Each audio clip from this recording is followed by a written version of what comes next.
You're listening to the Future Tech Podcast with Richard Jacobs. Future technologies such as artificial intelligence, stem cells, 3D printing, gene editing, Bitcoin, blockchain, the microbiome, quantum computing, virtual reality, and exploring space are much closer than you might think. In fact, many early versions of these technologies are in play right now, and the companies that are using these technologies are the focus of this podcast. My goal for you, the listener, is to learn from these podcasts. You may very well learn something that may change the course of your life for the better, steer you towards a new career, or give you insight into addressing a thorny medical problem. Remember, this podcast and its content is informational in nature only. No medical, tax, legal, financial, or psychological advice is being given. If you've enjoyed the podcast, please listen, subscribe, like, and tell your friends about it. Thank you.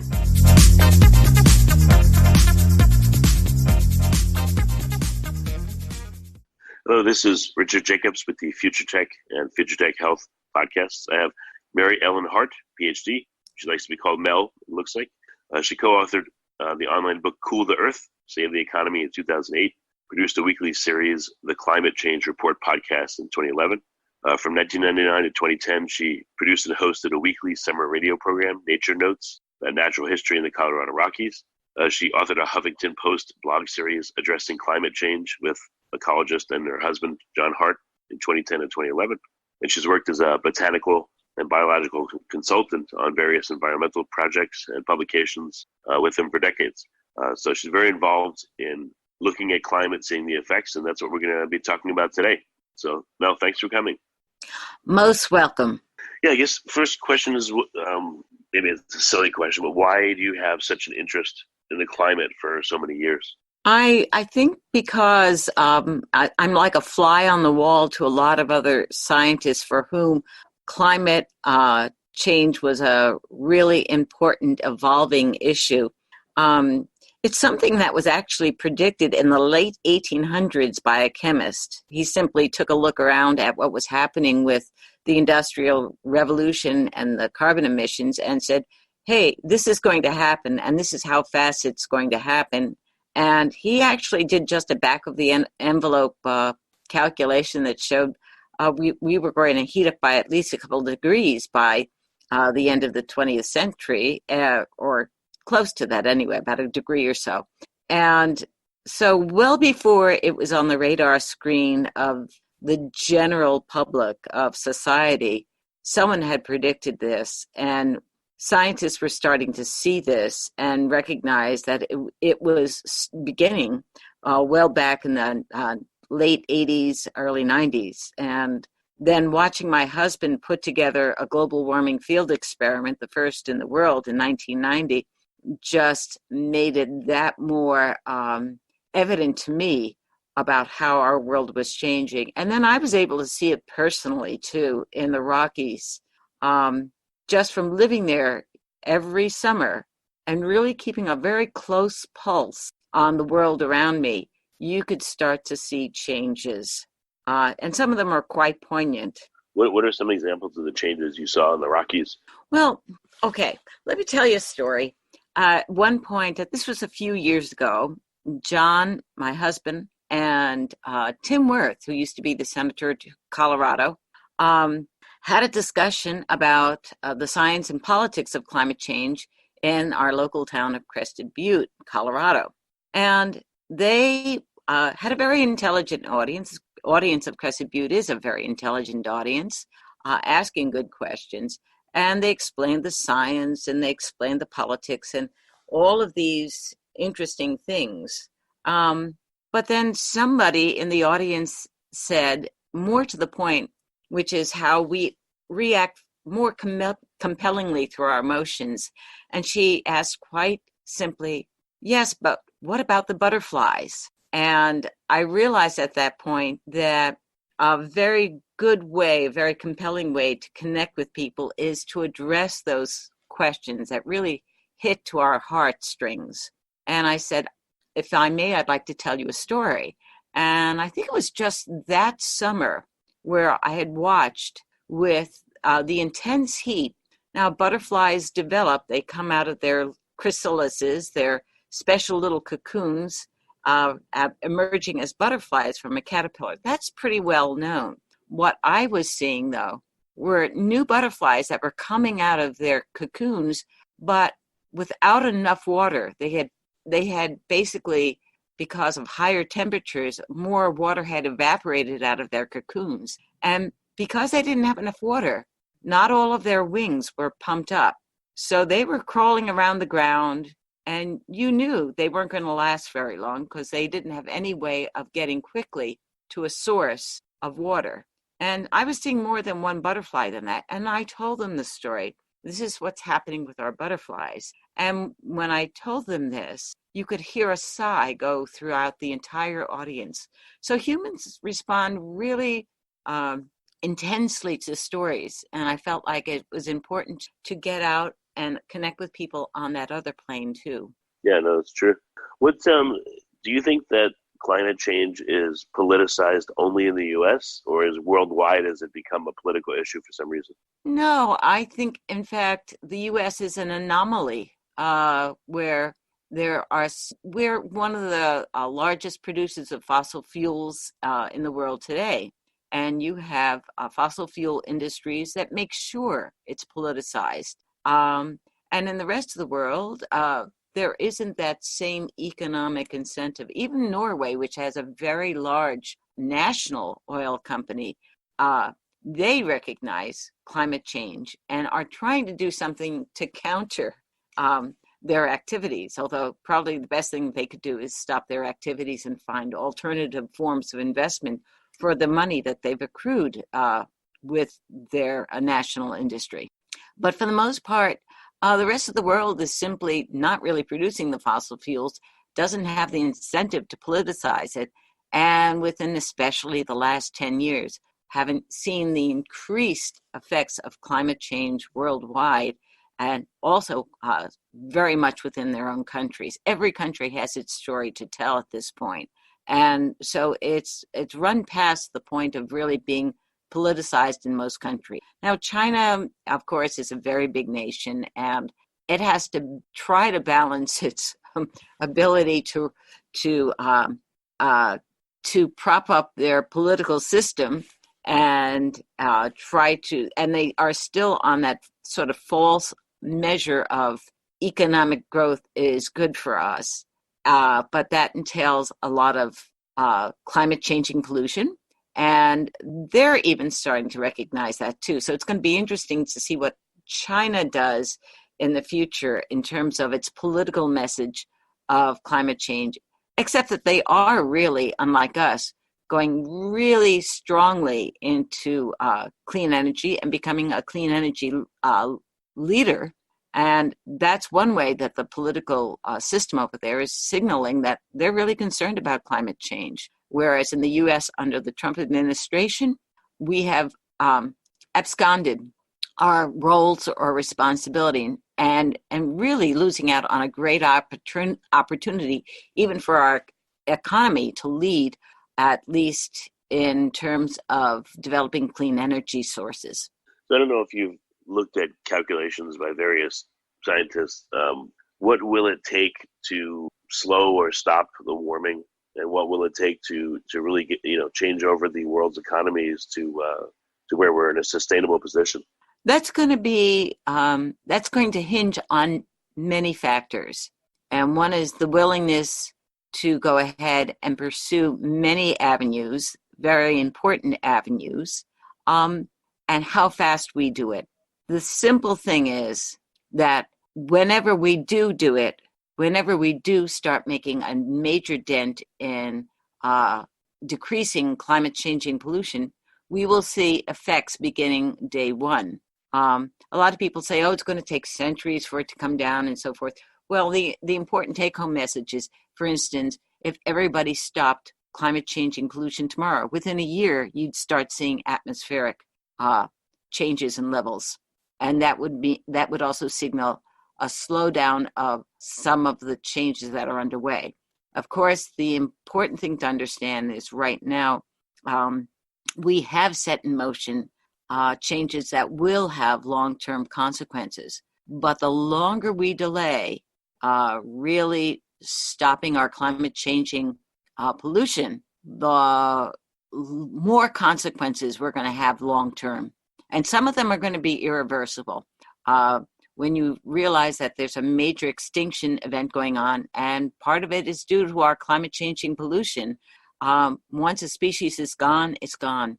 We don't get it back. So what are are there any immediate ways to have a big impact on climate change? And are there stuff that's going to have to wait until technology improves and come later? Like, what do you see as the order in which we need to attack things? Okay, I see, first of all, the cheapest way to have an immediate impact is to ban deforestation. We have to preserve our remaining forests, which are really good at storing carbon.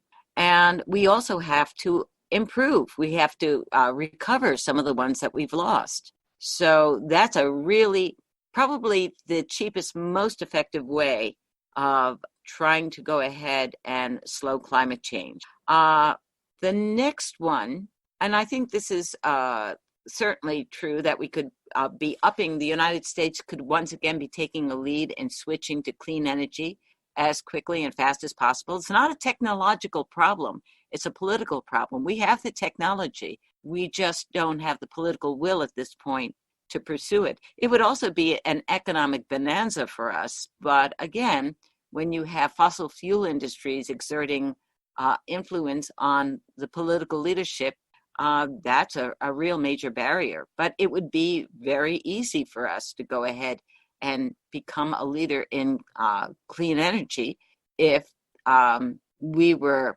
properly encouraged by the political powers. Finally, there's something that I think a lot of people don't like to talk about, simply because it brings up all sorts of emotional feelings. But actually, as one young colleague said to me, hey, it just makes sense. And it makes sense economically, as well as environmentally. And that's simply making effective family planning free, universally available to everyone for free, and especially in the United States. We've been able to, various experts have been able to go ahead and tie rising populations in the United States to stress, which leads to all sorts of medical problems and mental problems, an increase in crime. They were able to, I think there was a good Freakonomics episode in which two economists were able to look at a wealth of data from the 1980s and 90s when, relatively speaking, we had a lot of good, accessible family planning. And they showed that there was a decrease of crime during that period, which then sort of went back up as accessibility decreased. And, family planning, too. We're talking about preventing unintended pregnancies. So this would also be something that a lot of people who feel very seriously about abortion should be embracing, because it's been shown that whenever there is family planning, there is a decrease in abortions. So if people really want to see abortions disappear, they probably can do so much faster by just making sure that family planning materials are open to everyone in the United States, whether they are citizens or not. One of the things that I think a lot of people don't recognize is that the people who are most likely to have unintended pregnancies that result in living children are poor, relatively uneducated young women, not the teenagers. It's young women from the ages of 20 going all the way up to 40, actually, but especially 20 to 35. And these poor, uneducated women, a lot of them are women, poor women of color and undocumented women. So Trump's policies, for example, right now are doing everything they can to encourage undocumented women in the United States to have babies. He's encouraging what he would derisively call them having anchor babies, and it's his policies that are doing it. So there are many reasons why we should be doing something which just makes sense. we could be saving so much on the costs that unintended pregnancies. We could be saving so much in terms of national costs that are accrued due to unintended pregnancies. And it ramifies in all directions. The economy, the economic welfare of families. In fact, there was a recent study looking at 50 years of family planning in the U.S., and it showed that when you have family planning in place, you can go ahead. It results in higher incomes, higher labor force participation, higher education levels for children. So there are many, many things that would go ahead and bolster our economy and the welfare and well-being of the United States if we had free access to family planning. Well, a lot of people seem to talk about the technological aspects of slowing or halting climate change. You know, we're talking about family planning. I mean, that also appears to be against the backdrop of population growth slowing, but still increasing. The population is still growing. Do you feel like, I don't know, any tipping points that you see are nearest that technology could fix, or that, you know, family planning could fix? Like, what do you think is most within reach? What do you mean by what do you think is most in reach? A tipping point? What are you asking? Well, yeah, I asked you two questions. I'm sorry. Do you feel like climate change is at a tipping point where in the next, I don't know, 10 years, 5 years, we're going to see really some dramatic changes in climate, you know, at least in certain areas? And then what technologies or things can be done, do you think, to start staving off the worst effects of climate change in the near term? So it was a two-part question. Okay. The magnitude of changes underway from climate change, none of our technology is going to be able to quote unquote fix. It's sort of like watching a boulder start its way down a steep cliff. It's going to gather more and more speed, and better to keep that boulder up there rather than try to stop it on the way down, because technically, no, we're not going to stop it. Carbon storage, a lot of people think, oh, we could really do this. It would pay for itself. Well, no one has shown that carbon storage would pay for itself, especially when you think about the magnitude of carbon that we would have to take out of the atmosphere. I don't think we're ever going to get to the point where it quote unquote pays for us. We won't have the money, because what's happening under climate change is not just that the climate is changing, but that populations are being increasingly battered by disasters from all sides. And we're seeing the first layer of it with these extreme weather events of floods and so forth. But then later on, we're going to be seeing rising sea levels, where it will start flooding the most populated sections of the earth, where it will start really affecting food production. And these are major things that are going to be happening that will require our resources to try to counter. But at the same time, we'll have basically a triage of what we can do at that point. Do we go ahead and start investing in carbon capture when, hey, we have to eat? So technology can only take us so far. The best use of technology is, as I said, developing clean energy sources and improving the development of clean energy sources, as well as energy conservation in general. And the thing to really unlock the greatest change is to create a political leadership that recognizes these avenues of solutions and acts on them. We don't have that yet. Greta Thunberg was absolutely right. You know, how dare you, she said, because you're robbing me of my childhood. I shouldn't be here. What are you guys doing? You haven't done anything to prevent this crisis, and you haven't yet shown me that you're doing enough. And in fact, it's well known that most of the quote unquote climate goals of most countries on Earth don't come close to addressing what needs to be done to really slow down climate change. So we don't have the technology to go ahead and put a Band-Aid on what's coming down the road. That's like saying, yeah, this boulder is coming towards us and it's accelerating. Who has a really good wall to build against that? And no one does. So what's your best guess on how this is going to play out, you know, in the near term? What do you think is going to happen? What's likely to happen? We're going to see a lot more disasters, a lot more opportunities squandered. We're going to see a lot more people dying.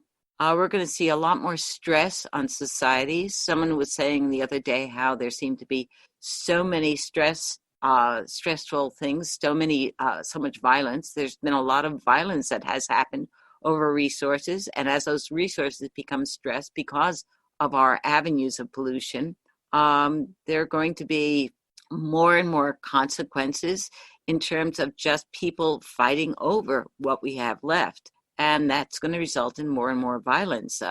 Right now, a good example, for instance, in Syria, where they probably could have avoided the war if they had a responsible government. But even if they didn't have a very responsible government, it could have been avoided if Syria had had enough water. But the more extreme droughts that are being experienced in the Middle East means that it's very easy for people to suddenly run out of something as basic as water.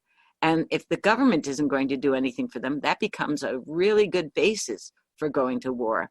And the human rights, of course, are part and parcel of this. But often it's basic resources that promote a lot of warfare. And you're starting to see a lot of people now fighting over resources around the world. So how do you think that you're going to be able to help? I mean, you're spreading the word, but what is there a specific subset of the mission that you want to accomplish through your work? I want to attack the avenue that I feel is getting the least attention and yet could make a big difference. So we've talked about, yes, clean energy and energy conservation as one avenue of solution. We've talked about family planning as another set of solutions. We've talked about preservation of ecosystems, such as forests, as another set of solutions. Those three are pretty big ones right there. And so I'm going after what I consider is the least talked about one, but I want to go after it in a way that, first of all, addresses people's emotional needs and perspectives, because whether or not you're going to have children is a highly charged emotional perspective. And yet, like each grain of sand makes up a beach, each family making those choices contributes to our overall profile of population growth. And so very few people are talking about family planning as compellingly as people are making the case for technology, the technological road of clean energy and energy conservation, or preserving forests. And what I'm trying to do is balance the tables here, because I feel family planning would be the first gigantic step towards having the planet recognize more viscerally, every person in their own heart, recognizing how their choice is going to affect the future of their current families and their current children. And so we need I guess what I'm also saying here is, once again, it's also political leadership. We need the political leadership that recognizes how important that is as a third avenue of the three main avenues that we need to basically clean up our planet and create a more livable future for for humanity on this planet. Well, very good. What's the best way for people to start educating themselves, to follow up, to learn more? To learn more about climate change, to learn more about to learn to get their own butterfly story, meaning, they may be in a place where they have their own butterfly story. They may be seeing the effects. Mm-hmm. They may understand or not understand what's going on. They may not be in a place where they see that, or may not be aware of it. But how do they become more aware, given that they would listen to this, on what climate change is doing and what they can do, if anything, to participate and help prevent it? Well, there are some really good news feeds out there. I think Daily Climate is one. There are also, I mean, so many books on climate change at this point. The thing is that when you poll people, you realize that most of them already sort of understand it. They understand it enough to realize this is a big problem. They're just getting distracted by a lot of other issues. Ultimately, the best thing anyone can do is to really educate themselves about the leaders who understand it and vote for the leaders who understand it. I've sometimes had people say, "Oh, well, you know, he's good on this, but he's not good on issues that affect my people." Or they'll say he's good on climate change, but he's not good on issues that affect my people. And what a lot of people are forgetting as soon as they say that if climate change isn't fixed, isn't addressed, their people are going to suffer. So climate change is like the number one thing. It's sort of like there's a flood coming and you're worried about whether your little group of people are going to manage to be treated equally along with the rest of the groups of people that are here. It's like ants fighting over themselves while a flood is coming down the riverbed. We have to deal with that flood that's coming down the riverbed, and we have to deal with leaders who recognize that that's the big thing that we first really have to address and put most of our resources towards, as well as trying to address this as well as possible, the other things that are happening, human inequality and so forth. But it shouldn't be an either or issue. It should be an issue where you've got to recognize that when we address climate change, when our political leaders address climate change, they are addressing an issue of human welfare that affects all people. So that's the best thing I would suggest, is that people really educate themselves on the political leaders who understand and have a plan for addressing climate change and vote them into office. That's the next thing they have to do. They have to go out and vote, and also encourage others to go ahead and become educated on the issue of climate change and related problems, and go out and vote. If that's perhaps one of the best things they could do. The other thing is to think very carefully about how the size of their families can not only affect their economic well-being as a family.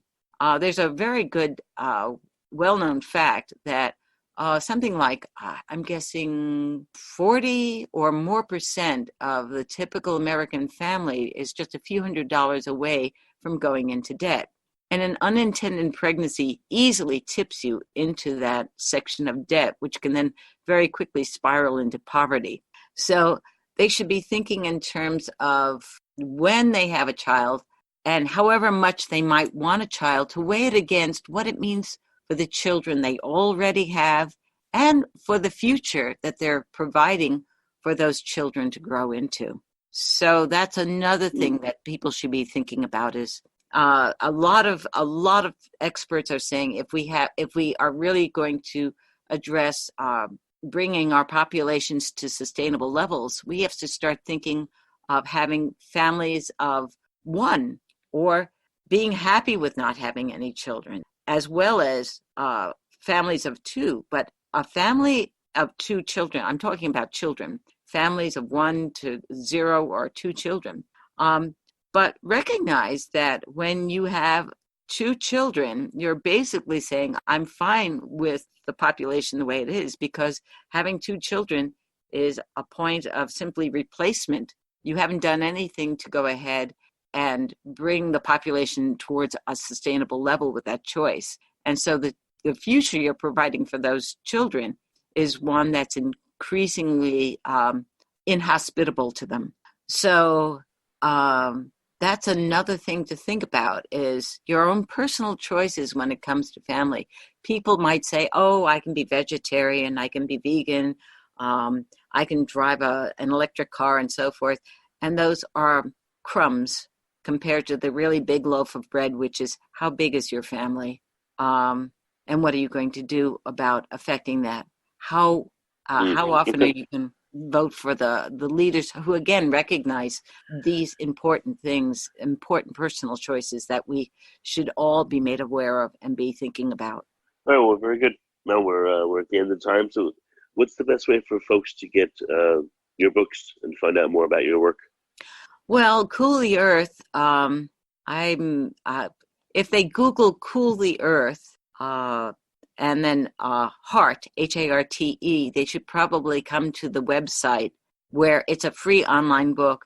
And even though it's 2008, it means that maybe the clean energy section is a little out of date, but we basically outline the major things that are at work, that are unfolding with climate change. And a lot of those major messages haven't changed. It's affecting our oceans, it's affecting our weather, it's affecting floods, it's going to affect everything else on this earth. Well, very good. Well, Mel, thank you for coming on the podcast, and I appreciate it. You're most welcome. Take care.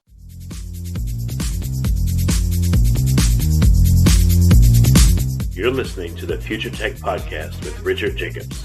Future technologies such as artificial intelligence, stem cells, 3D printing, gene editing, Bitcoin, blockchain, the microbiome, quantum computing, virtual reality, and exploring space are much closer than you might think. In fact, many early versions of these technologies are in play right now, and the companies that are using these technologies are the focus of this podcast. My goal for you, the listener, is to learn from these podcasts. You may very well learn something that may change the course of your life for the better, steer you towards a new career, or give you insight into addressing a thorny medical problem. Remember, this podcast and its content is informational in nature only. No medical, tax, legal, financial, or psychological advice is being given. If you've enjoyed the podcast, please listen, subscribe, like, and tell your friends about it. Thank you.